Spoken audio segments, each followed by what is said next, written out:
શંકાસ્પદ સીસીટીવીમાં કેદ કુબેરનગરના 28 વર્ષીય યુવકને ચપ્પુથી રહેસી નાખ્યો।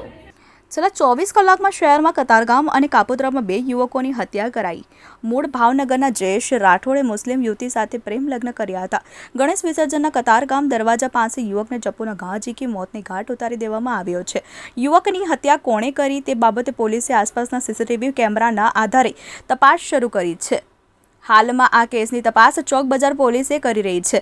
થોડા જ અંતરેથી ચપ્પુ પણ મળી આવ્યો છે, જે પોલીસે કબજે કર્યો છે। મૃતકનું નામ જયેશ ઉર્ફે જલો લક્ષ્મણ રાઠોડ છે અને તે કતારગામ કુબેરનગરનો વતની છે અને મૂળ ભાવનગરનો રહેવાસી હતો। વધુમાં તેણે મુસ્લિમ યુવતી સાથે પ્રેમ લગ્ન કર્યા હોવાની વાત છે અને તે મુસ્લિમ યુવતી બાળકીને લઈ તેની સાથે રહેતી હતી। આ ઘટના સાંજના સમયે બની હતી। સીસીટીવી કેમેરામાં એક શખ્સ ભાગતો દેખાય છે, જેના આધારે પોલીસે તપાસ શરૂ કરી છે। સોમવારે મોડી રાત્રે કાપોદ્રા બરોડા પીસ્ટેજ ઓવરબ્રિજ નીચેથી હત્યા કરાયેલી લાશ મળી આવી હતી, જેમાં મૃતકની ઓળખ અરવિંદ રાઠોડ થઈ છે।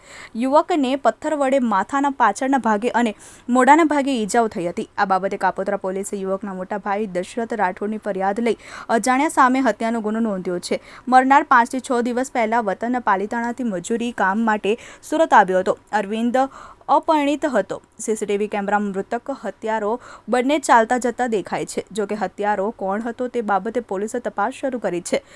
કિચેન પર મોબાઈલ નંબરથી મૃતકની ઓળખ થઈ। કાપોદ્રા બરોડા પીસ્ટેજ પાસેથી મળેલી લાશ ઓળખની માટે પોલીસે તપાસ કરતા મૃતકના ખિસ્સામાંથી ચાવી સાથે કિચેન મળી આવ્યો હતો, જેની ઉપર મોબાઈલ નંબર લખ્યો હતો। તો આ મોબાઈલ નંબરના આધારે મૃતકની ઓળખ અરવિંદ રાઠોડ તરીકે કરાઈ હતી।